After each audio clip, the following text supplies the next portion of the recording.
ہماری سوسائٹی ہمارے اس معاشرے نے ایک 1 2 3 4 لیولز دے دی ہیں, اے بی سی ڈی, یہ اے کیٹیگری ہے, یہ بی کیٹیگری ہے, یہ سی کیٹیگری ہے, ٹھیک ہے. اس میں جو نیچے ہمارے سپورٹنگ رول کرنے والے, جو ماں کے, بہن کے, بھابھیوں کے, اس طرح کے, یہاں پہ ہیرو ہیروئن کو پرومیننٹ کیا جاتا ہے, حالانکہ پوری دنیا پہ سپورٹنگ ایکٹر کی بہت ہی عزت اور ویلیو ہے. کیوں کہ وہ پوری کہانی کو وہ لے کر چلتے ہیں. ہیرو ہیروئن ہوتا تھا ایک چارم کے لیے اور گلیمرس کے لیے یوز ہوتے تھے, ٹھیک ہے. لیکن اب دور بدل گیا ہے, لوگ بدل گئے ہیں, یعنی بدل گئی ہے, لیکن منو دی گلا تو لگتا ہے نہیں بدلی, نہیں بدل گئی ہے, ایڈی بھی گل نہیں.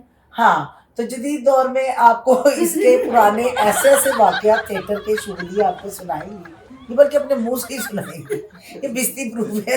اچھا اللہ, ایڈی بھی نہیں. اچھا, اور ان کے واقعات اتنے مشہور ہیں کہ اب آنے والا دور اے آئی کا ہوگا, اور اے آئی سے کچھ پوچھا جائے گا نا کہ ہنا فردوس کے واقعات سنیں تو وہ بھی بتایا کرے گی. چلو میرے واقعہ سن لو. بلکہ یہ ہوتی تھی علی بھائی, میری ایک اور دوست تھی بڑی پیاری, اس کی شکل فلم سٹار نادرا, جو آج کل کی لیٹسٹ جنریشن ہے وہ نادرا کو نہیں جانتی, جو ہمارے جیسی یا ہم سے پہلے کی جنریشن ہے وہ سب نادرا کو جانتے ہیں. بالکل بالکل.